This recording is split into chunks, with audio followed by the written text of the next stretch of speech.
sudah meninggal, saya sayang bener sama dia. Kirimin kulkas ke kuburannya Itu sama saja dengan tadi orang tenggelam di lautan dikirimi intan yang harganya 10 juta, tidak sampai. Begitulah kalau kebajikan yang kita tinggalkan dalam hidup, sudah mati pun kubur kita masih diziarahi orang. Tapi kalau jahat yang kita tinggalkan, boro-boro lah orang mau doa lewat dekat kuburan kita juga serem. Tuh bajingan dulu mati dipendem di situ tuh. Jangan lewat situ, ntar kesurupan, jangan. Lewat saja orang ngeri. Konon lagi membacakan Fatihah dan mengirimkan doa. Hidup pada hakikatnya adalah kesempatan untuk berbuat baik. Maka sekali kesempatan itu diberikan, manfaatkan dengan sebaiknya. Sebab kesempatan kedua tidak akan pernah ada. Kesempatan berbuat baik di sini, di akhirat sudah pembalasan namanya. Sekali kesempatan itu dicabut, dia tidak akan pernah dikembalikan lagi. Kata Iqbal, hidup tidak mundur ke belakang, Bung. Berhenti diinjak orang, mundur hancur. Tidak ada kata mundur dalam hidup ini. Berhenti diinjak orang, mundur kecebur. Tidak ada kata lain. Harus maju dalam kehidupan, dalam artian yang positif. Hidup adalah kesempatan untuk mengumpulkan kebajikan yang sebanyak-banyaknya. Di situ nilai daripada manusia. Sekarang ini memang nggak kelihatan kok, orang yang banyak pahala sama yang banyak dosa nggak kelihatan kok. Barangkali kalau habis bikin dosa palanya pada benjol, mungkin orang takut sama dosa. Tapi sekarang sama saja, orang yang banyak dosa dengan yang nggak banyak dosa jalan bareng dari belakang, sama, nggak kelihatan beda. Tapi ada waktunya di mana pahala memegang peranan, di mana dosa diperlihatkan. Sama saja kalau kita bawa mobil siang, lampu kan nggak begitu berfungsi. Apa lalu bilang, alah ini lampu berat-beratin, copot-copotin aja dah. Tidak perlu begitu. Kenapa? Pada suatu saat malam senja akan datang. Bila matahari terbenam, senja pun datang, gelap mulai merayap, disitulah baru terasa perlunya lampu. Pahala begitu. Sekarang orang yang nggak ada pahalanya nggak kelihatan dalam kehidupan. Tapi pada suatu saat senja kehidupan akan datang. Ajal merenggut nyawa, malam merayap, dan hidup mulai diliputi kegelapan di alam barzah. Dikala itu kalau nggak punya lampu, alangkah malangnya kita. Sebab amal yang baik, kata Nabi, di alam barzah itu akan diciptakan menjadi perempuan yang cantik menemani kita. Amal yang jahat akan menjadi orang yang paling jelek nemenin kita. Udah di tempat gelap yang nemenin jelek.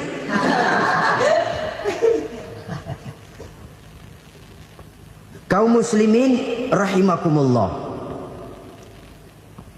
Kalau demikian masalahnya, tergantunglah kita pandai memanfaatkan waktu. Al-waktu kasayf. Waktu itu cepat sekali. Yang namanya waktu itu tahu-tahu. Tahu-tahu udah tahun 87. Tahu-tahu udah begitu. Tahu-tahu yang kemarin anak-anak sekarang udah pada punya anak. Tahu-tahu saja itu. Begitu cepat waktu berlalu. Kalau tidaklah pandai kita memanfaatkannya, akan rugi kita. Nabi bersabda, "Man kana yaumuhu khairun min amsihi fahuwa rabih." Barang siapa yang hari ini lebih baik daripada hari kemarin, itu orang untung. Hari ini lebih baik daripada kemarin. Bulan ini lebih baik dari bulan kemarin. Tahun ini lebih baik dari tahun kemarin. Itu orang yang beruntung. Tahun kemarin sembayangnya maghrib doang, sekarang udah tambah isya. Tahun kemarin cuman Idul Fitri aja ngancem bener, sekarang udah tambah Jumat, lalu tambah lagi maghrib, tambah lagi isya, dan selanjutnya. Hari ini lebih baik daripada kemarin, itu orang yang beruntung. Wa man kana yaumuhu mislu amsihi fahuwa khasir. Lalu barang siapa yang hari ini sama saja dengan hari kemarin, itu orang rugi. Hari ini sama dengan kemarin, rugi itu. Bulan ini begitu, bulan kemarin begitu, tahun ini begitu, tahun lalu juga begitu. Rugi itu orang. Rugi apa? Rugi umur. Umur tambah, amalan gak pernah tambah. Dan saya pikir lebih merupakan azab ketimbang nikmat kalau orang dikasih panjang umur cuma untuk numpuk dosa. Mending mana? Panjang umur banyak dosa sama pendek umur dikit dosa. Mending mana? Mending mana? Ya, paling mending tentu panjang umur banyak pahala. Tapi kalau tidak, sekali lagi, lebih merupakan azab ketimbang nikmat kalau orang diberikan panjang umur tapi cuma untuk sekedar menumpuk dosa.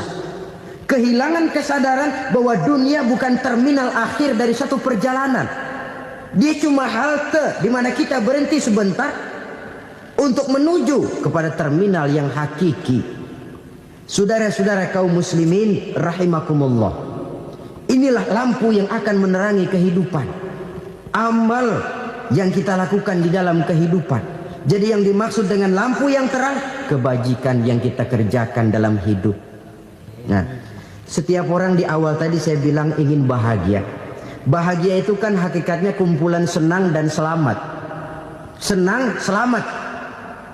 Apa bedanya? Senang tapi tidak selamat, nggak bahagia. Selamat tapi nggak senang, nggak bahagia orang. Contoh, kalau orang korupsi, duitnya banyak, senang dia, tapi keselamatannya. Ada tentara baris di samping rumahnya udah bingung, padahal tentara latihan. Tentara cuma latihan, dia bingung.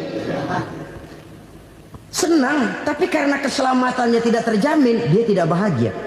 Sebaliknya pegawai negeri jujur benar cuma segaji-gajinya, selamat nggak korupsi tapi melarat, ya nggak bahagia juga, kurang senang. Kesenangan dan keselamatan untuk dunia saja, ya sekali lagi, kalau cuma sekedar untuk dunia saja bisa dibeli pakai uang, bisa dibeli pakai uang. Saudara ingin selamat bisa dibeli pakai uang, saudara ingin senang bisa dibeli dengan uang. Tapi setelah mati masuk ke alam barzah, habis kekuasaan uang. Nggak bisa lagi beli keselamatan pakai uang. Tidak mungkin lagi membeli kesenangan dengan uang. Di situ pahala yang megang peranan. Makin banyak pahala, makin banyak saham untuk membeli kesenangan dan keselamatan, untuk memperoleh yang namanya bahagia.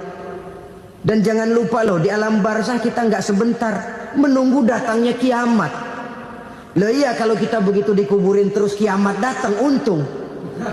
Tapi kalau masih harus 1000, 2000, puluhan ribu tahun yang akan datang, dalam satu penantian yang begitu lama, tanpa saham untuk memperoleh kebahagiaan, satu kemalangan yang tidak ada pernah putus-putusnya. Janganlah tergelincir oleh kebahagiaan sebentar yang menipu dengan mengorbankan kebahagiaan hakiki yang berjangka panjang. Apa artinya senyum sejenak kalau harus ditebus dengan tangis seumur hidup?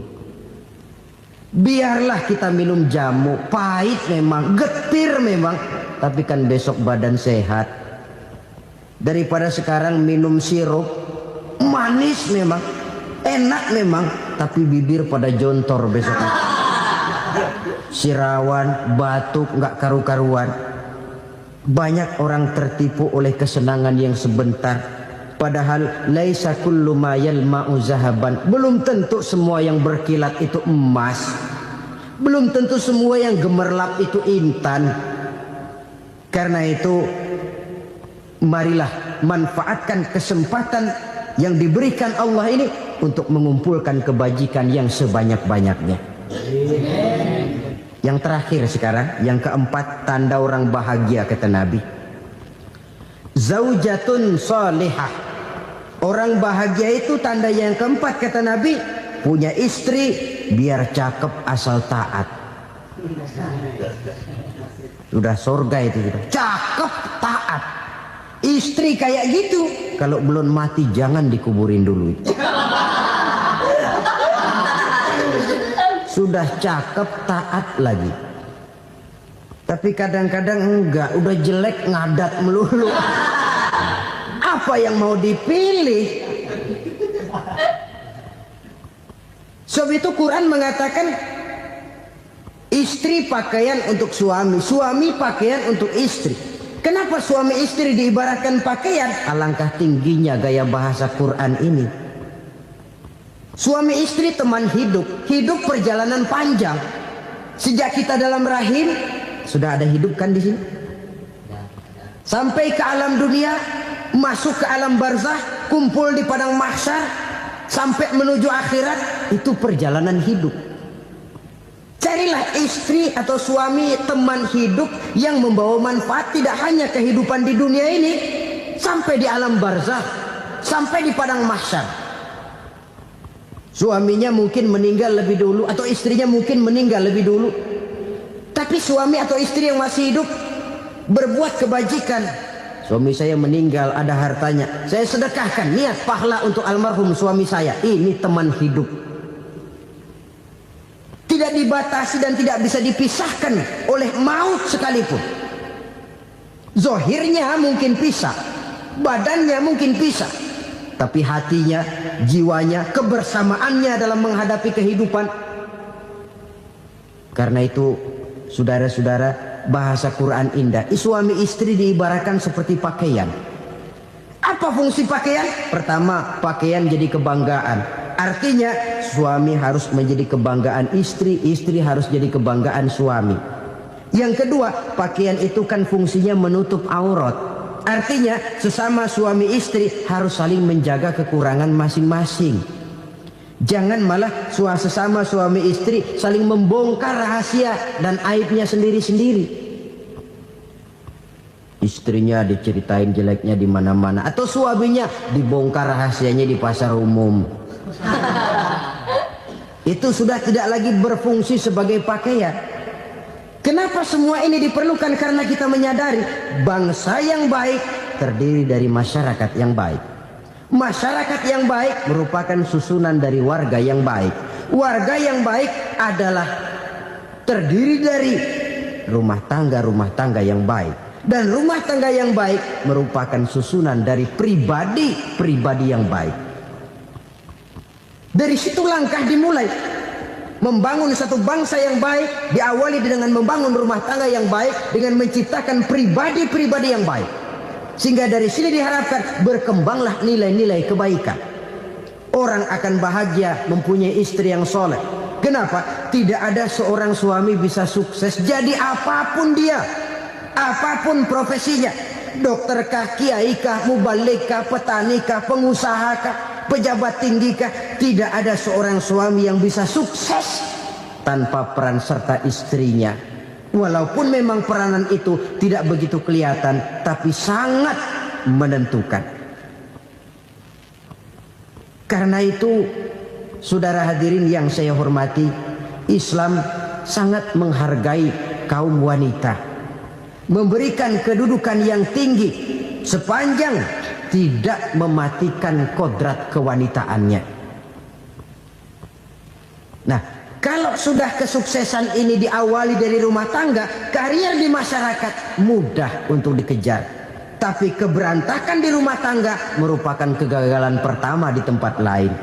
Selalu berusaha menyimpan sesuatu yang bisa membawa manfaat, baik untuk dirinya, untuk anak cucunya, maupun untuk keluarganya, untuk masa kini dan masa depannya. Kadang simpanan itu berbentuk uang, kadang berupa tanah, lain saat berbentuk pabrik, dan lain sebagainya. Sementara masa depan yang paling pasti adalah akhirat. Jika untuk masa depan dunia, kita rela memeras keringat, membanting tulang, pergi pagi dan pulang petang, menyimpan uang, menyimpan tanah, menyimpan pabrik, pernahkah kita merenung jika satu saat kiamat datang, kita dibangkitkan dari kubur masing-masing, berdiri di padang mahsyar untuk mempertanggungjawabkan seluruh kegiatan hidup kita di dunia ini, lalu kita akan menuju ke alam akhirat. Sudahkah kita mempunyai simpanan untuk akhirat kita? Pada pertemuan kali ini saya ingin menyampaikan sebuah hadis di mana Rasulullah sallallahu alaihi wasallam bersabda, arba'un min kanzil jannah. Simpanan sorga ada 4 macam. Yang pertama, ikhfa'us sadaqah, menyembunyikan sedekah. Saudara-saudara kaum muslimin, sebagaimana yang kita maklum bahwa Allah Subhanahu wa taala melebihkan sebagian rezeki dari kita terhadap yang lain. Ada yang kaya, ada yang setengah kaya, ada yang miskin, ada yang setengah miskin, dan selanjutnya. Ada yang gajinya kecil tapi penghasilannya gede. Ada yang penghasilannya gede tapi nggak punya gaji. Ada juga yang memang gajinya gede dan penghasilannya gede. Kelebihan rezeki merupakan sunnatullah dan tidak harus membuat kita merasa lebih dari yang lain. Bahkan sebaliknya, kelebihan itu harus membuat kita ringan tangan untuk menolong mereka yang memang memerlukan pertolongan. Kalau saudara diberikan ilmu, maka pertanyaan akhirat cuma satu: ilmumu kau amalkan untuk apa? Kalau saudara diberikan umur yang panjang, pengadilan akhirat juga bertanya satu: umurmu kau habiskan di mana? Tapi kalau saudara diberikan harta, pengadilan akhirat akan bertanya 2: hartamu kau dapat dari mana? Kau belanjakan kemana? Dari mananya ditanya, dan kemananya juga ditanya. Oleh karena kita akan dimintakan pertanggungan jawab, maka amanah yang bernama harta ini harus kita gunakan dengan sebaik-baiknya. Ada penggunaan yang merupakan kewajiban, itu zakat namanya. Ada penggunaan yang sewaktu-waktu, itu infak namanya. Ada yang lebih sewaktu-waktu lagi, dan itu sedekah namanya. Zakat dia terikat oleh haul dan nisab, oleh putaran batas waktu dan ukuran dari harta itu sendiri. Sedangkan infak terikat oleh situasi dan kondisi perekonomian seseorang. Sedangkan sedekah tidak terikat dengan apapun. Dalam kondisi seperti apapun kita bisa melakukan sedekah dengan yang terkecil sekalipun. Sampai-sampai Rasulullah sallallahu alaihi wasallam mengajarkan, la tahqiranna minal ma'rufi syai'an walau an talqa akhaka biwajhin talik. Atau ada hadis, tabassumuka fi wajhi akhika laka sedekah. Senyumanmu kepada temanmu adalah sedekah. Jadi untuk melakukan sedekah tidak harus dalam berbentuk uang. Dengan ilmu kita bisa sedekah. Dengan tenaga kita bisa bersedekah, dengan pikiran kita bisa bersedekah, bahkan senyum kepada teman itu pun sedekah. Jadi kalau sedekah dengan uang memang belum punya uang, nyengir aja banyakin. Itu asal pada tempatnya, jangan lalu ketemu tiang listrik cengengesan. Tentu tidak pada tempatnya dan tidak wajar. Nah, sedekah yang paling dicintai Allah adalah sedekah yang disembunyikan. Artinya jauh dari sifat riya. Kan kadang-kadang ada orang sedekah itu disebutkan namanya. Apa tidak bagus? Kalau memang niatnya ikhlas, ya bagus-bagus saja. Untuk memberikan sugesti kepada yang lain. Si Fulan bin Fulan nyumbang sekian, diumumkan. Boleh kalau niatnya untuk memberikan rangsangan kepada yang lain supaya dia menyumbang lebih besar dari orang tadi. Tapi kalau itu mendatangkan riya, maka sedekah yang paling dicintai Allah adalah sedekah yang disembunyikan. Tangan kiri saja tidak tahu apa yang diberikan oleh tangan kanan. Sedekah yang dilakukan dengan ikhlas akan merupakan perbendaharaan surga, tersembunyi dari pandangan orang lain, tidak seorang pun tahu. Karena memang sikap yang baik adalah melupakan kebaikan dan mengingat kesalahan. Itu salah satu ciri orang bahagia. Orang yang selalu mengingat kesalahannya dan berusaha melupakan segala kebaikannya. Kalau dia akan berada kebaikan, dia tidak bisa ikut, dia merasa rugi karena dia merasa belum pernah berbuat baik. Tapi kalau akan melakukan kesalahan baru, dia ingat kesalahan yang sudah-sudah, sehingga terhalang baginya untuk melakukan satu kesalahan baru. Demikianlah saudara-saudara, bahwa Allah melebihkan rizki sebagian kita dari yang lain, agar terjadi tolong menolong dalam kehidupan ini. Jadi kesenjangan yang nature, kesenjangan yang alami, itu sunnatullah. Ada yang kaya, ada yang miskin, ada yang kelas menengah. Nah, kenapa lalu sekarang kita berusaha mengentaskan kemiskinan? Oleh karena adanya kesenjangan struktural.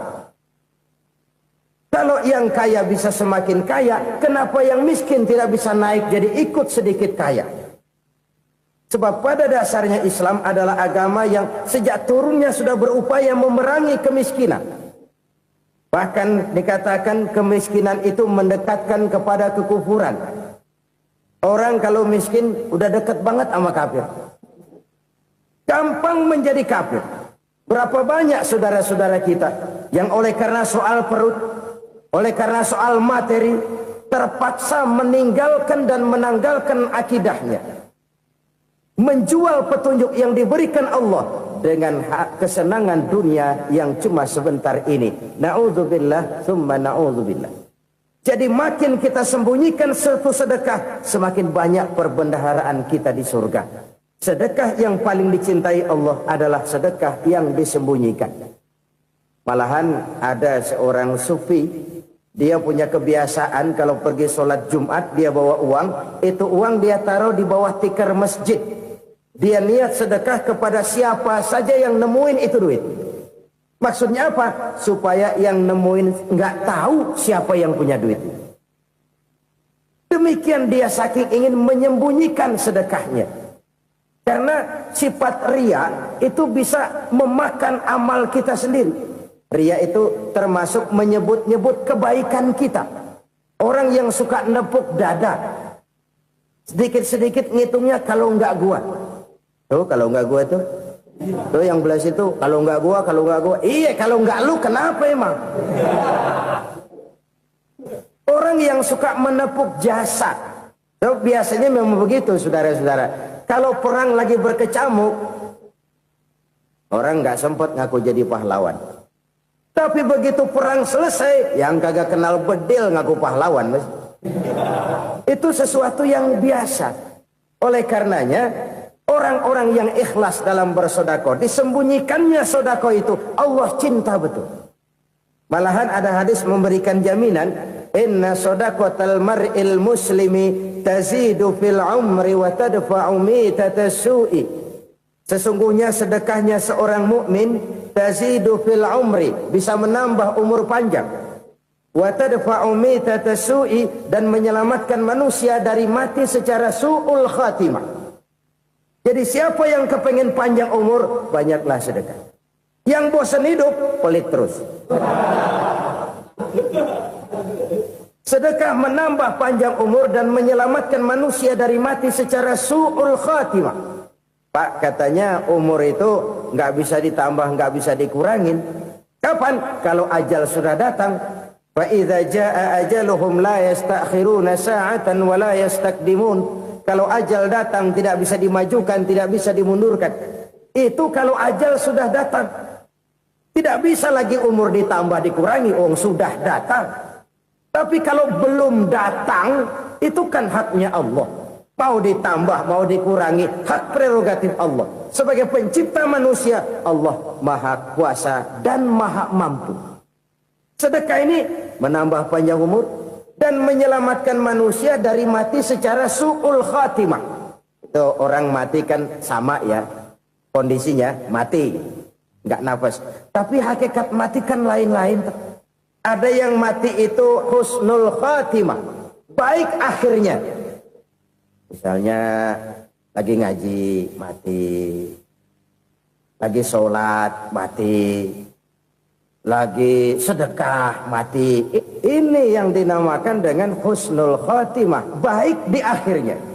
Sebaliknya ada yang su'ul khatimah, jelek di akhirnya. Ini yang jadi catatan akhir. Lagi nyekek botol, mampus. Lagi banting kartu modar. Su'ul khatimah, jelek pada akhirnya. Sedekah menyelamatkan manusia dari mati secara su'ul khatimah. Dan kita semua kepengen mendapat husnul khatimah, jauh dari su'ul khatimah. Oleh sebab itu yang bisa menyelamatkan kita dari penyakit itu antara lain adalah sedekah yang disembunyikan, yang dikerjakan dengan ikhlas karena Allah, tidak karena kepengen dipuji orang, tidak karena ingin dikatakan orang pemurah. Sebab orang dermawan itu orang yang memberi tanpa harus diminta. Kalau masih harus diminta, ya belum dermawan namanya, masih harus diminta. Kalau nggak diminta ya tulus, lolos, polos. Saudara-saudara kaum muslimin rahimakumullah. Harta adalah amanat dan akan kita pertanggungjawabkan. Allah melebihkan rizki sebagian kita dari yang lain agar kita saling tolong menolong, bantu membantu.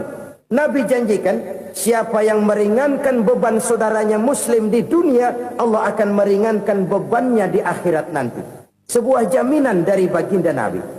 Si orang yang kita bantu barangkali tidak bisa membalas, Allah yang akan membalas lewat jalan lain yang tidak pernah kita sangka-sangka. Ada orang tanya, Pak, ini ada orang nyumbang masjid sambil marah-marah, bagaimana? Saya bilang sumbangannya aja ambil, marahnya jangan. Marahnya jangan diambil, itu urusan dia. Saudara-saudara kaum muslimin rahimakumullah. Umat Islam ini kan umat yang punya potensi besar. Kadang kita merenung, kenapa kadang-kadang pembangunan masjid kok lambat sekali? Kalau hotel hari ini peletakan pertama, bulan depan peresmian. Supermarket hari ini peletakan batu pertama, minggu depan peresmian. Tapi kalau sudah yang namanya masjid, kadang-kadang peletakan batu pertama sekaligus jadi batu terakhir. 3 tahun, 4 tahun, campur nebar jalak di jalanan, duit dijaring kayak ikan sepat. Apa tidak ada orang Islam yang kaya? Banyak. Apa tidak ada pengusaha muslim yang jadi konglomerat? Ada. Lalu yang belum banyak itu yang komit terhadap nilai-nilai agamanya. Akhirnya kita jatuh jadi umat yang lemah. Belum ada pengusaha konglomerat muslim buka pabrik supermi cap beduk misalnya umpamanya atau pabrik kecap cap sorban supaya identitas keislamannya sedikit kelihatan. Kita jatuh jadi umat yang lemah karena potensi tidak terinventarisir dengan baik. Kita ini ibarat kompor yang cuma matengin nasi orang lain. Potensi kita dimanfaatkan oleh orang lain. Ukhuwah Islamiyah kita baru terbatas kepada silaturahmi. Ukhuwah di bidang ekonomi kita lemah. Ukhuwah di bidang kebudayaan kita lemah. Apalagi ukhuwah di bidang politik kita lebih rapuh lagi. Padahal ukhuwah itu adalah totalitas kehidupan manusia. Menyangkut ipolek sosbud. Memerlukan nilai-nilai ukhuwah. Jadi oleh karena itu mari kita menyadari. Di dalam harta kita, walaupun kita yang cari, pergi pagi, pulang sore, peras keringat, banting tulang, di sana ada harta anak yatim. Di sana ada hak masjid. Di sana ada hak pesantren. Di sana ada hak jihad. Berbahagialah seseorang apabila dia oleh Allah dijadikan keran. Keran itu menyimpan air, tapi tidak untuk dirinya, tapi disalurkannya kepada mereka yang memang memerlukannya. Saudara-saudara kaum muslimin rahimakumullah, ini yang pertama. Jadi perbendaharaan surga adalah menyembunyikan sedekah. Orang lain nggak tahu, kita pun nggak pernah ngitung-ngitung. Kita anggap lewat begitu saja, padahal itu deposit akhirat. Satu. Yang kedua, perbendaharaan surga itu apa? Wa kitmanul musibah, menyembunyikan kesulitan. Kadang orang takut menghadapi kesulitan. Tapi makin kita merenung, hidup ini kan sebenarnya urusan. Takut sama urusan, ya jangan hidup. Tandanya orang hidup itu kalau punya urusan. Urusan melupakan problem. Problem sering menimbulkan kesulitan. Kesulitan bukan untuk ditakuti, tapi untuk diatasi dan dicarikan jalan keluarnya. Siapa sih orangnya yang nggak pernah sulit-sulit? Makin tinggi status sosialnya, makin gede urusannya. Makin tinggi kualitas imannya, makin berat tingkat kesulitannya. Cuma memang yang namanya enak itu seperti pelangi. Biang lala itu nggak pernah di atas kepala kita, di atas kepala orang melulu. Lu sih enak lu, kata kita. Dia juga bilang, yang enak kan lu. Pelangi itu nggak pernah di atas kepala kita.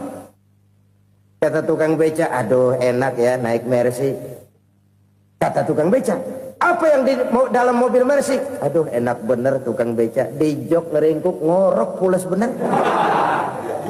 Saya kamar pakai AC sejuk, tempat tidur sutra empuk, alga spring bed, gula kulik nggak bisa pules kalau belum minum Valium, belum tidur. Enak bener tukang beca, di jok ngorok nggak tahu wetan kulon.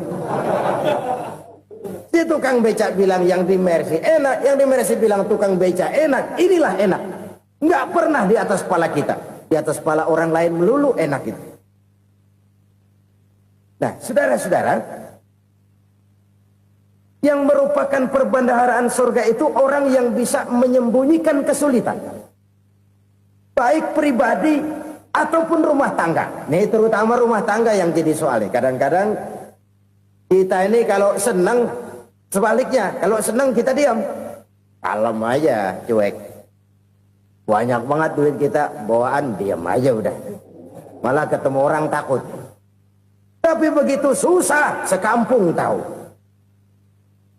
Padahal Nabi mengajarkan perbendaharaan surga itu menyembunyikan musibah, menyembunyikan kesulitan. Kalau enak, cerita sama orang-orang. Kalau nggak enak, rasain sendiri, tekan sendiri, atasin sendiri. Kita kan sebaliknya. Senang kita diam, asal lagi susah, paling tidak kita nyari teman buat cerita kesusahan. Siapa orangnya yang nggak pernah susah? Cuma soalnya bagaimana kita mengatasi kesusahan itu sendiri. Begitu juga misalnya kalau orang sudah berumah tangga, itu orang tuanya harus menjadi tempat dia cerita yang enak-enak saja.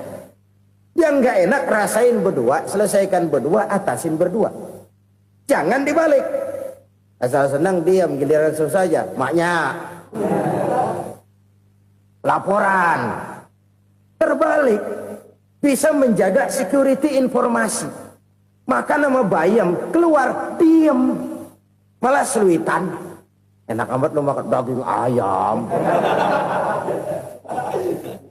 Security informasi. Saudara-saudara kaum muslimin rahimakumullah. Ujian yang terberat itu yang pernah diberikan kepada para nabi, para rasul, para aulia, para ulama. Makin tinggi keimanan, makin berat bentuk kesulitan. Ayo saya kemukakan satu contoh saja. Ada seorang nabi yang kaya, nabi kaya, namanya Nabi Ayub. Iblis kalau orang begini kan keki. Ibadahnya rajin, kaya. Nih yang kayak begini susah digodain. Kalau ibadahnya rajin, miskin, enggali bisa disogok. Sini imannya mantap, ibadahnya rajin, kaya, nabi lagi. Oh, tapi namanya iblis nggak kurang akal. Laporan, Tuhan, kenapa Les? Ya ini bahasa saya, bahasa Qurannya sih nggak gitu. Itu hambamu yang namanya Ayub, dia rajin ibadah cuma karena dikasih kaya aja. Coba kasih miskin dia, berhenti dia sembahyang.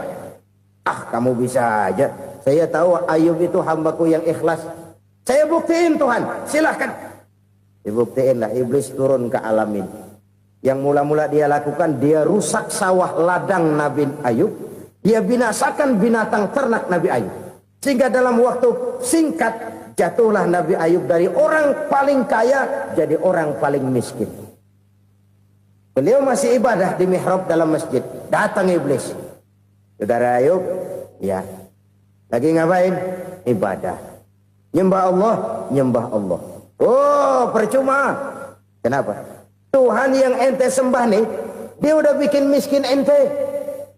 Sawah ladang ente hancur lebur, binatang ternak binasa. Sekarang ente jadi orang paling miskin.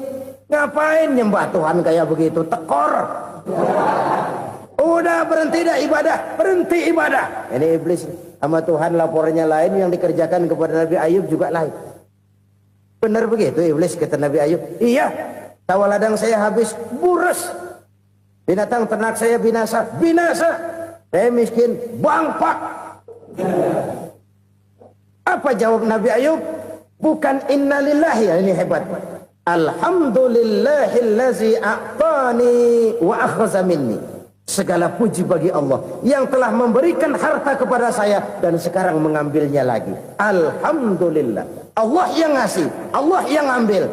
Itu mah urusan Allah. Iblis cuman ibadah jalan terus, sujud lagi Nabi Ayub. Iblis seleher gondok banget. Dasar Nabi nggak mempan dia apa-apain. Miskin malah alhamdulillah. Allah yang ngasih, Allah yang ngambil. Jadi kalau kita tidak komit, kita tidak terikat kepada kaya, miskin, senang, susah, apa yang bisa bikin kita susah? Jadikan kekayaan, kemiskinan, jadikan senang, susah sebagai anak buah yang bisa kita atur. Jangan kekayaan ngatur kita, jangan kemiskinan ngatur kita. Kita yang harus mengatur mereka. Senang, susah, kaya, miskin, bahagia, sengsara, jadikan itu anak buah yang bisa kita atur. Kalau sekarang kita kaya, lain saat boleh jadi kita miskin, semiskin-miskinnya. Allah yang ngasih, Allah yang ngambil. Tenaga mana yang bisa menghalangi? Ibadah jalan terus. Iblis makin gondok. Dasar Nabi loh. Akhirnya apa? Nabi Ayub dikerjain, diberikan penyakit. Demikian fatal penyakitnya. Bayangin, udah miskin sakit. Masya Allah. Miskin sakit. Sakitnya nggak lama, kira-kira 16 tahun. Istrinya 3, 2 mental minta ceraiin. Ngerawatin laki bengek begini. Senang belum tentu, susah udah pasti nih. Cerai aja, cerai dah. Cerai. Tinggal satu Siti Rahmah yang setia menemani beliau. Sesetia-setianya hati perempuan. Satu saat Siti Rahmah bilang, "Bang, iya, abang kan Nabi bang. Lalu namanya Nabi kan doanya jarang meleset bang. Maksud kamu minta kenapa sih sama Tuhan biar abang sembuh baik dah bang?" Siti Rahmah, iya. Saya sakit berapa tahun sih dah? 16 tahun bang. Sebelum ini saya sehat berapa tahun? Ya kira-kira 60 tahun bang. Nah coba ente banding-bandingin Rahmah. Saya dikasih sehat 60 tahun. Dikasih sakit 16 tahun. Sudah nggak sabar mau doa kepada Allah minta sembuh. Saya malu kepada Allah. Diuji dengan yang luar biasa seperti ini, tidak mengganggu stabilitas kehambaannya. Dia tetap menghamba kepada Allah Subhanahu wa ta'ala. Saudara-saudara kaum muslimin rahimakumullah. Kunci menghadapi kesulitan itu apa? Allah jelaskan dalam satu ayat, wa basyiris sabirin alladzina iza asabathum musibah qalu inna lillahi wa inna ilaihi raji'un. Gembirakan orang-orang yang sabar. Siapa mereka itu? Yang apabila mendapat musibah mereka kembali kepada keyakinan dasar, segalanya dari Allah dan segalanya akan kembali kepada Allah. Ini konsepsi dasar dari sikap muslim dalam menghadapi berbagai kesulitan. Segalanya dari Allah, segalanya akan kembali kepada Allah. Kalau ini sudah kondisi dasarnya, maka kita akan lapang menghadapi kenyataan bagaimanapun pahitnya. Apakah itu namanya miskin? Apakah itu namanya sakit? Bahkan maut sekalipun. Maut sekalipun. Segalanya dari Allah, segalanya akan kembali kepada Allah. Ini sikap hidup, bukan sekedar ucapan. Kita kadang-kadang menjadikannya sebagai ucapan. Mulutnya sehingga berhenti, innalillahi wa inna ilaihi raji'un, tapi nangisnya terus gerung-gerungan. Bukan itu, ini kesadaran moral. Kalau segalanya dari Allah, segalanya kembali kepada Allah, kan sebenarnya cuma nunggu giliran. Hari ini saya nyembayangin dia, entah hari apa saya disembayangin orang. Hari ini saya antar dia ke kubur, entah hari apa orang nganterin saya ke kubur. Hari ini saya tahlilkan dia, entah nanti kapan orang tahlilkan saya. Segalanya dari Allah, segalanya akan kembali juga kepada Allah. Oleh sebab itu saudara-saudara, kesulitan bukan untuk ditakuti. Kesulitan justru untuk diatasi, dicarikan jalan keluarnya. Dan tidak ada orang yang tidak pernah mendapat kesulitan. Tidak ada. Semakin tinggi status sosial, semakin tinggi kualitas keimanan, semakin besar juga tingkat kesulitan. Hanya saja bagaimana cara kita mengatasinya. Dan Al-Quran menyatakan, inna ma'al usri yusra. Di balik kesulitan itu pasti ada kemudahan. Roda itu berputar. Karena itu Rasulullah sallallahu alaihi wasallam mengingatkan kepada kita, ta'arraf ila Allah fir raha ya'rifka fis syiddah. Ingatlah kepada Allah di waktu kamu senang, supaya Allah ingat kepada kamu di waktu kamu susah. Kalau waktu senang kita ingat kepada Allah, kita susah, Allah tidak akan meninggalkan kita. Tapi kalau waktu senang kita jauh dari Allah, sujud tidak sempat, dengan masjid jauh, ketika senang kita lupakan Allah. Nanti begitu kita susah, Allah lupakan kita. Dan itu menyakitkan. Oleh karena itu orang-orang tua kita dulu bilang, kalau lagi sehat ingat-ingat lu bakal sakit nanti. Kalau lagi kaya ingat-ingat satu saat kita bakal jatuh miskin. Bahkan kalau lagi muda ingat-ingat kita bakal tua. Dan yang terpenting, kalau lagi hidup ingat-ingat kita bakal mati. Saudara-saudara kaum muslimin rahimakumullah. Jadi yang kedua yang merupakan perbendaharaan surga, menyembunyikan musibah. Saudara-saudara kaum muslimin rahimakumullah. Hal ketiga yang merupakan perbendaharaan surga adalah wasilatur rahmi. Orang yang suka bersilaturahmi. Sebagaimana yang kita maklum bahwa manusia adalah makhluk yang disebut zon politika. Makhluk sosial yang tidak mungkin hidup sendiri-sendiri. Betapa dan siapapun kita memerlukan orang lain. Bodoh betul manusia kalau tinggal di tengah masyarakat tapi tidak mau bermasyarakat. Merasa hebat sendiri, pinter sendiri, gagah sendiri, kaya sendiri. Mungkin kalau mati juga ngubur sendiri. Jangankan kita di sini, di sorga saja Nabi Adam waktu sendirian bengong melulu, mondar mandir. Allah tegur dam sepi dam. Ya ini kalau bahasa saya. Iya Tuhan sepi ini nggak ada coret-corekan pisan ini. Diciptakan Siti Hawa baru anteng Nabi Adam. Itu di sorga. Cobalah. Umpamanya saudara tinggal di Jakarta nih. Kaya bener. Apaan aja di Jakarta punya saudara dah. Jembatan Semanggi ambil. Monas buntel bawa pulang. Hotel-hotel ambil semua. Cuman tinggal di Jakarta sendirian, apa enaknya? Betapa dan siapapun kita perlu orang lain. Tidak ada seorang pun yang bisa memenuhi kebutuhan hidupnya secara sendiri-sendiri. Nah, Islam telah menyelamatkan manusia dari ras diskriminasi. Mengikat manusia dengan persaudaraan yang berlandaskan kepada akidah. Karena itu dianjurkan bersilaturahmi. Bahkan Nabi menyatakan, man arada ayyubsata lahu fi rizqihi wa yunsa'a fi atharihi falyasil rahimah. Siapa yang kepengen diluaskan rezekinya dan dipanjangkan usianya, banyaklah ia bersilaturahmi. Siapa yang kepengen dimudahkan rezekinya, hendaknya ia banyak bersilaturahmi. Kalau banyak teman, kesulitan kan paling tidak ada tempat cerita. Udah susah, sendirian kita pikirin diri, nggak ada tempat tukar pikiran. Cepet banget sama bengek. Dilawan sendiri.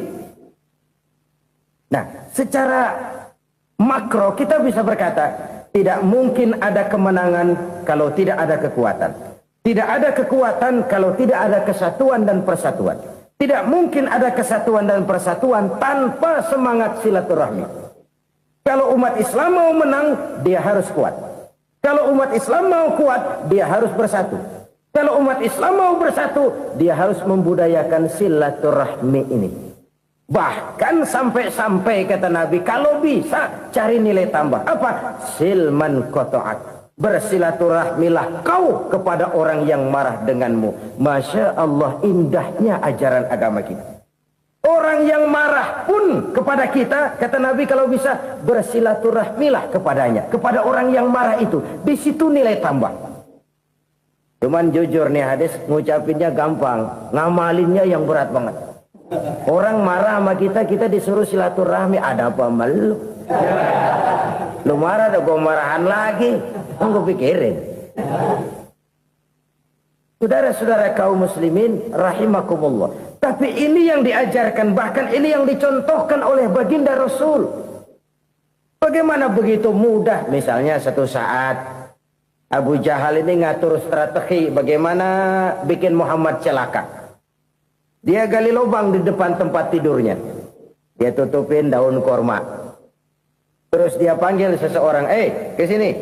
Kasih tahu Muhammad, pamannya sakit keras, minta ditengokin. Berangkat orang ini ke sana. Muhammad, labbaik. Pamanmu sakit keras, dia minta ditengokin. Baik, saya akan datang menjenguk beliau. Berangkatlah Nabi ke rumah Abu Jahal tanpa prasangka apapun. Abu Jahal udah pasang setil, selimut 3 rangkap setengah dipakai. Persis kayak orang meriang. Tapi sembari ngintip dari balik selimut, begitu Muhammad buka pintu, nah, masuk perangkap nih. Muhammad jalan menuju tempat pembaringan. Makin lama makin dekat, makin lama makin dekat. Makin dekat ke lubang yang dipasang oleh Abu Jahal itu. Dalam hati Abu Jahal, terus dah jatuh, mampus dah lo ini. Mampus lo hari ini. Apa yang terjadi? Malaikat Jibril datang. Muhammad, pamanmu cuma pura-pura sakit. Di depan tempat tidurnya ada lubang perangkap supaya kamu jatuh ke situ. Sudah, kamu pulang. Balik kanan Nabi.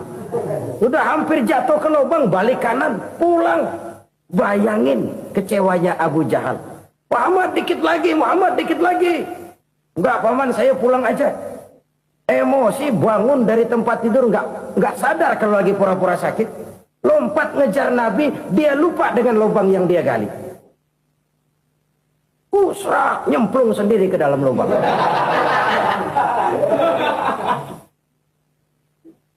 Nabi terus berlalu. Ini terjadi keanehan. Jatuh ke lubang yang dia gali itu sebenarnya nggak terlalu dalam ya, antara 3-4 meteran lah. Tolong, saya jatuh ke lubang ini. Datanglah pelayan-pelayannya itu. Angkat saya dari sini. Oh, yang ngulurin tambang. Satu gulung, belum juga nyampe itu tambang. Kurang, beli lagi ke warung. Sambung, ulur lagi, nggak juga bisa sampai. Wah, ini kerjaan Muhammad ini. Tolong, siapa salah seorang kamu ke rumah Muhammad, kasih tahu encangnya kecebur. Minta ditolongin. Sampaikan kepada Rasul. Kenapa? Pamanmu jatuh ke lubang, Muhammad minta tolong diangkatin. Tambang udah nyambung-nyambung nggak nyampe juga. Ya, nanti saya datang, saya tolong. Coba. Nyata-nyata orang berniat jahat mau mencelakakan dia. Datang dia menolong. Ini yang disebut air tuba dibalas air susu ya ini. Bukan sebaliknya. Air tuba dibalas air susu. Paman, kecebur ya? Iya Muhammad, tolong ini. Pegang tangan saya. Nabi ulurkan tangannya. Nyampe. Dipegang oleh Abu Jahal. Diangkat ke atas. Sampai atas. Apa kata Abu Jahal? Sihirmu memang hebat Muhammad. Udah ditolongin dikata sihir.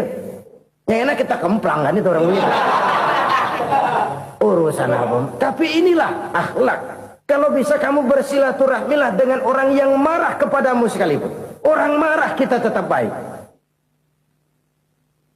So, kalau kita berbuat baik sama orang yang memang baik, rasanya sih biasa-biasa aja. Orang baik kita baik lagi. Ya draw aja, belum ada nilai tambah di situ. Baru ada nilai tambah kalau kita bisa berbuat baik kepada orang yang nyakitin kita. Itu namanya kita setingkat di atas dia. Dia sakitin kita, kita berbuat baik sama dia. Dia pelit sama kita baik sama dia. Dia marahin kita deketin dia. Di situ kita punya nilai tambah. Jadi siapa yang ingin diluaskan rezekinya, kata Nabi, dan dipanjangkan umurnya, hendaklah ia banyak-banyak bersilaturahmi. Sederhana sebenarnya silaturahmi, tapi silaturahmi membangkitkan semangat kesatuan dan persatuan. Kesatuan dan persatuan melahirkan kekuatan. Dalam matematika 1 ditambah 1 pasti 2. Tapi di tengah masyarakat 1 orang takut ditambah 1 orang takut, hasilnya jadi 2 orang setengah berani. Kenapa setengah berani? Karena udah berdua. Tadi pan takut sendirian. Kalau dia kumpul turu-turu takut lah jadi berani. Kita yang lemah, kita yang tidak berdaya, kita yang miskin, kalau mau kompak bersatu, apa yang nggak bisa kita kerjain? Apalagi tinggal di kota besar, pilihan cuma 2, bertahan atau minggir. Bertahan atau minggir. Untuk bisa bertahan harus mampu bersaing. Untuk mampu bersaing harus punya keahlian. Keahlian harus ditunjang dengan pendidikan, ditambah oleh kekompakan sebagai umat. Udah miskin mencar mulu, orang injek kita. Orang nggak pandang urusan apa yang malu. Oleh karena itu silaturahmi pada hakikatnya merupakan roh dari ukhuwah yang diajarkan oleh agama kita. Bagaimana Islam menyelamatkan masyarakat manusia dari ras diskriminasi, mengikat manusia, dan tidak ada persaudaraan yang lebih indah selain persaudaraan yang diikat dengan nilai-nilai akidah. Sepanjang orang di jalan Allah, itulah saudara kita. Keluar dia dari jalan Allah, selesailah persaudaraan sampai di situ.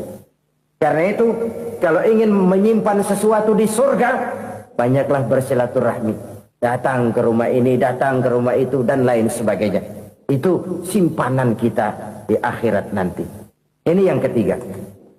Saudara-saudara, yang keempat, perbendaharaan surga itu apa? Wa qawlu la hawla wa la quwwata illa billah. Ucapan la hawla wa la quwwata illa billah. Ibadah kan ada yang berat, modalnya besar. Bangun masjid berat, modalnya besar. Bangun rumah sakit berat, modalnya besar. Ada ibadah yang berat, tapi modalnya ringan. Misalnya puasa. Puasa itu berat, mengendalikan nafsu. Kalau sekedar nggak makan nggak minum sih enteng, mengendalikan nafsu itu jihad terbesar. Tapi kan modalnya ringan, cuma niat saja. Ini ibadah berat, modalnya ringan. Ada ibadah yang ringan, modalnya juga enteng. Seperti termasuk ucapan la haula wa la quwwata illa billah. Tanpa sadar, la haula wa la quwwata illa billah. Nyelengin tuh di surga. Nyelengin, kita nggak terasa. Nyelengin simpenan akhirat. La haula wa la quwwata illa billah. Nyimpan lagi. Kaget. La haula wa la quwwata illa billah. Nyimpan lagi. Banyak simpenan. Walaupun sebenarnya yang dimaksud di sini adalah kesadaran batin. Bahwa tidak ada daya dan kekuatan kecuali Allah. Itu intinya. Kita memulai pekerjaan disunahkan baca bismillah, kan begitu. Apa itu? Kesadaran moral. Bahwa ini saya bisa kerjakan. Saya kerjakan ini dengan menyebut nama Allah. Kenapa? Kalau Allah tidak memberikan daya dan kekuatan, mana mampu saya kerjakan ini. Maka saya kerjakan ini dengan menyebut nama Allah. Bismillah. Kesadaran moral. Manusia hanya wajib berusaha, tapi nggak pernah wajib berhasil. Banyak hal-hal yang kalau kita renungkan secara rasio nggak mungkin, tapi jadi kenyataan. La haula wa la quwwata illa billah. Tidak ada daya dan kekuatan kecuali bagi Allah semata-mata. Kesadaran moral akan kelemahan dan keterbatasan makhluk bernama manusia. Kadang kita kagum dengan otak, tapi kita sering lupa sama yang bikin otak. Padahal bagaimanapun hebatnya otak, yang bikin otak pasti lebih hebat dari otak. Nggak percaya, silahkan otak-otakan. Inilah kecenderungan. Kita kagum dengan pesawat-pesawat mutakhir, bukan main, besi gede banget terbang itu. Alangkah hebatnya. Lalu apa yang bikin otak tidak lebih hebat dari itu semua? Kita puji laut, apa yang bikin laut tidak lebih hebat dari laut itu? La haula wa la quwata illa billah. Tidak ada daya dan kekuatan kecuali Allah. Apa yang bisa kita lakukan kalau tidak karena daya dan kemampuan yang diberikan oleh Allah kepada kita? Lahirlah sikap tawadu, rendah hati, tidak melonjak menjadi angkuh dan sombong, sadar akan kelemahan dan keterbatasan diri sebagai makhluk yang diciptakan oleh Allah Subhanahu wa taala. Jadi satu sisi ini ucapan yang berpahala, la haula, jadi wiridan. Pada sisi lain ini kesadaran moral, sikap mental, kesadaran batin bahwa yang punya daya dan kekuatan itu cuma Allah. Kita nggak pantas untuk sombong, sebab sombong itu pakaiannya Allah. Kita nggak sedang pakai pakaian Allah, kegedean. Dan makin kita renungi, makin terbentur. Apa sih yang bisa kita sombongin? Kita mau sombong apa? Kaya, pintar, itu kan semua relatif. Di atas langit masih ada langit lagi. Jadi oleh karenanya, marilah kita menyadari, manusia hanya wajib berusaha, tapi tidak pernah wajib berhasil. Yang berusaha saja tidak wajib berhasil, apalagi yang tidak berusaha. Islam bukan agama orang pemalas yang selesai sholat lalu endelohom, enggelenggem ayem-ayem. Tapi Islam bukan agama orang sombong yang setelah berusaha lalu tidak memerlukan Allah. Kita bisa saja bikin proyeksi, tahun sekian kita bakal panen besar menurut perhitungan otak. Tapi ada kejadian lain. Apa? Tikus ngambek. Habis itu dimakanin tikus, panen gagal. Proyeksi rasional gagal oleh tikus-tikus yang ngambek itu. Bisa saja terjadi. Tahun depan kita panen besar, urung. Kenapa? Musim panas panjang. Dan sekarang ini koran-koran bikin berita musim mengalami penyelewengan. Bukan cuma manusia yang nyeleweng sekarang. Musim pakai nyeleweng. Mestinya kan musim hujan udah selesai, masih hujan-hujan juga. Musim. Nah sekarang kita boleh bikin proyeksi, kita bakal panen besar. Tahu-tahu musim panas panjang, sawah retak, air kering. Cari teknokrat yang paling botak, suruh pendekin tuh musim panas. La haula wa la quwata illa billah. Inilah kesadaran moral. Saudara, saya teringat satu saat ada seorang konglomerat. Umurnya ya kira-kira 70-an. Satu saat dia ditanya oleh wartawan, "Pak, umur Bapak berapa sih?" "Ya paling 10 tahun." 10 tahun? 10 tahun? Anak Bapak berapa orang? Satu saja? Satu. Harta Bapak berapa? Ya paling-paling bangsa 7 juta kali. 7 juta? Iya. Pak, kenapa Bapak bohongi saya? Bapak punya buku biografi. Koran-koran, majalah-majalah banyak memuat cerita riwayat hidup Bapak. Saya tahu umur Bapak 70. Kenapa bilang cuma 7 tahun? Saya tahu anak Bapak 8. Kenapa cuma bilang 1? Saya tahu harta Bapak miliaran, mungkin triliunan. Pabrik di mana-mana, bank di mana-mana. Kenapa bilang uang Bapak cuma 7 juta? Nah, kata si konglomerat tadi, kamu benar, nak, kamu benar. Umur saya kalau jumlahnya memang 70, nak. Cuman ingat-ingat saya, baru 7 tahun terakhir ini saya sujud. Baru 7 tahun terakhir ini saya berusaha dekat dengan Allah. Saya laksanakan perintahnya, saya jauhi larangannya. 7 tahun inilah rasanya yang ada nilainya di hadapan Allah. Yang 63 tahun matong, kelabu, kelem umur gue. Habis untuk maksiat, untuk munkarat. Maka ketika ditanya tadi, umur saya 7 tahun itu. Oh begitu Pak. Oh iya. Lalu anak Pak. Anak Bapak kan 8. Kenapa bilang cuma 1? Nah, kalau jumlah hitungannya memang anak saya 8. Tapi dari 8 orang ini rasanya cuma satu nih yang bakal jadi buah hati, belahan jantung, pelanjut cerita, penerus sejarah, bakal jadi anak soleh yang akan mendoakan saya. Cuman satu rasanya anak saya ini yang bakal jadi buah hati saya, besar-besaran saya, yang akan mendoakan di kubur saya, yang akan mendoakan di akhirat saya. Yang 7 orang mana? Masya Allah, yang satu tenggeng, yang satu nyekek botol ngolo, yang satu nggak karu-karuan. Makanya saya bilang satu anak saya yang akan bisa mendoakan saya. Oh begitu Pak. Iya. Nah harta Pak, harta Bapak kan triliunan. Pabrik Bapak di mana-mana. Uang Bapak hampir di tiap bank-bank besar. Kenapa bilang cuma 7 juta? Betul kau nak. Harta saya kalau jumlahnya memang miliaran, triliunan mungkin. Tapi yang saya ingat baru 7 juta tuh yang saya belanjakan di jalan Allah. Saya nyumbang masjid, saya santuni yatim piatu, saya bantu pembangunan pesantren, saya bantu pembangunan rumah sakit Islam. Itu yang akan saya bawa pulang ke akhirat, yang 7 juta itu. Yang triliunan itu nanti akan diperebutkan oleh anak-anak saya sebagai waris saya. Jadi harta saya 7 juta itu yang bakal nemenin saya di akhirat, yang akan saya bawa pulang jadi teman saya. Saudara-saudara kaum muslimin, jangan-jangan orang tua itu adalah kita-kita ini. Jangan-jangan kita-kita ini adalah orang tua itu. Jangan-jangan itu potret dari diri kita masing-masing. Dari sekian umur yang diberikan Allah, berapa tahun yang ada nilainya di hadapan Allah.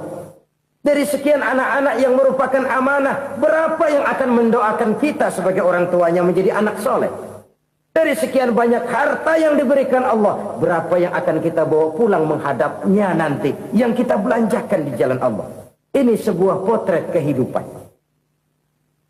Karena itu kita kembali kepada la haula wa la quwata illa billah. Kita wajib berusaha, kita wajib berikhtiar. Selebihnya segala daya dan kekuatan hanya milik Allah saja semata-mata. Satu kesadaran batin dari setiap pribadi muslim. Setelah ia berusaha dan berikhtiar, ia menyerahkannya kepada Allah Subhanahu wa ta'ala. Jadi satu sisi ini merupakan wiridan ucapan yang mengandung pahala. Pada sisi lain ini merupakan sikap batin dari seorang muslim di dalam ia menghadapi realitas kehidupan ini. Saudara-saudara kaum muslimin rahimakumullah. Kalau ini kita jadikan satu basis kehidupan, maka ini akan menyelamatkan manusia dari kemungkinan tergelincir menjadi orang yang lupa diri dan lupa darat. Sebab itu Imamul Ghazali berpesan, Jadidis safinah fa innal bahra amiq. Wa khuziz zad fa inna safara ba'id wa khaffifil hamla fa innal hamla sadid. Perbarui selalu kapalmu karena lautan sangat dalam. Bawa bekal yang banyak karena perjalanan ini sangat jauh. Ringankan beban karena kebanyakan beban akan menyakitkan. Alangkah indah kalimat ini, alangkah dalam makna yang terkandung di sana. Perbarui selalu kapalmu karena lautan sangat dalam. Apa artinya ini? Jaga mentalmu baik-baik.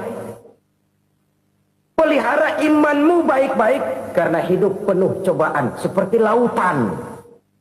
Kita kalau berlayar di lautan kan kadang-kadang tenang. Angin bertiup sepoi-sepoi basah. Jika malam datang bintang gemintang bertabur menghias cakrawala. Rembulan memantulkan sinarnya dengan indah.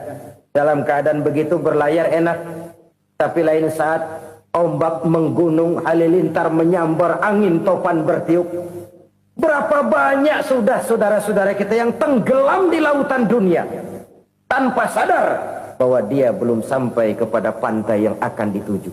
Berapa banyak sudah saudara-saudara kita yang tenggelam di lautan dunia ini tanpa sempat bangkit lagi. Dia menyangka sudah sampai kepada tujuannya. Hati-hati kapal jangan sampai bocor karena lautan sangat dalam. Iman ini jaga baik-baik karena hidup penuh dengan ujian.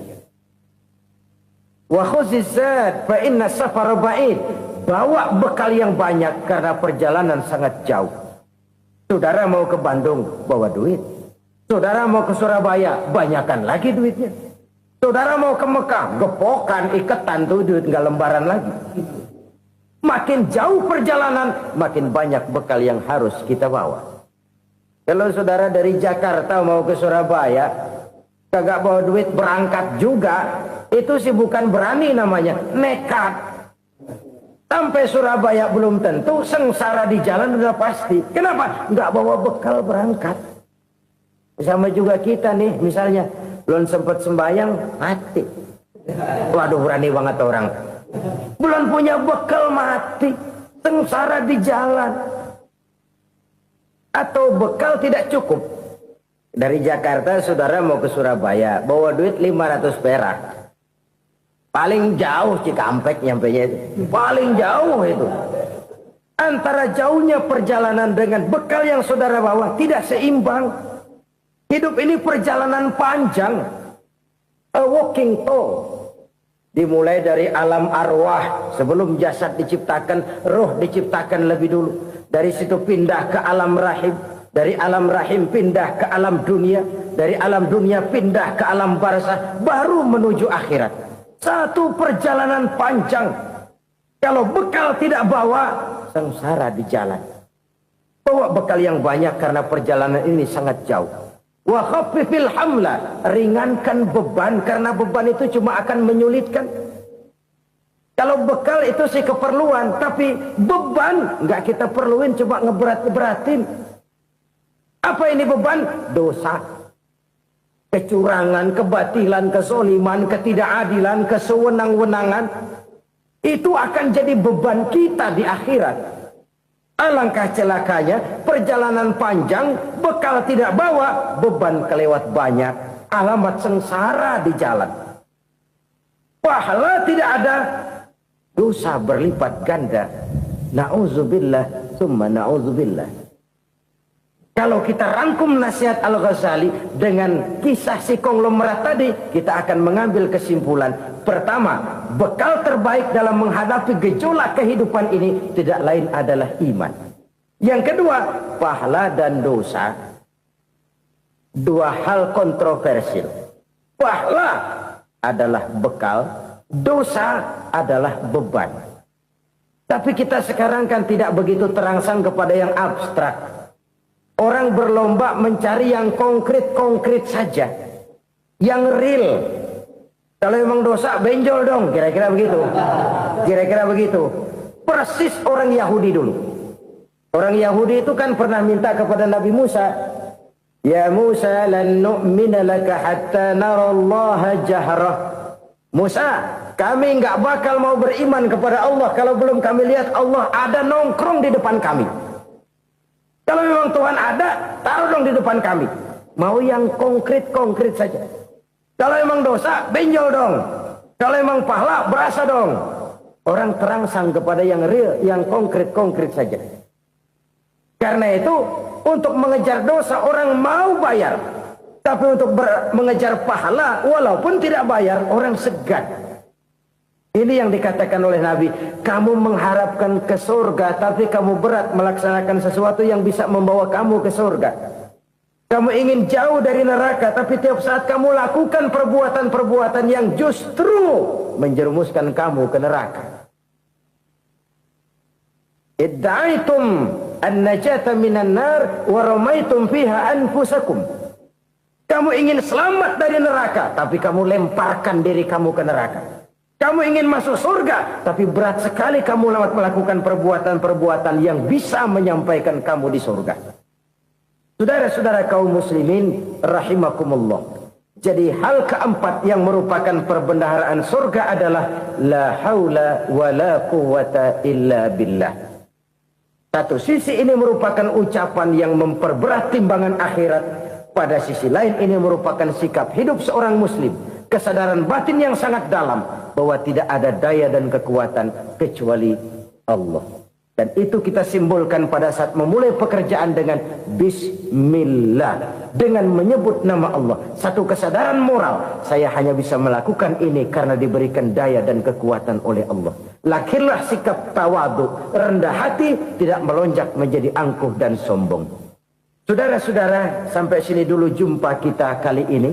Semoga 4 perbendaharaan surga ini dapat kita lakukan, yang kelak akan merupakan bekal kita di kemudian hari nanti.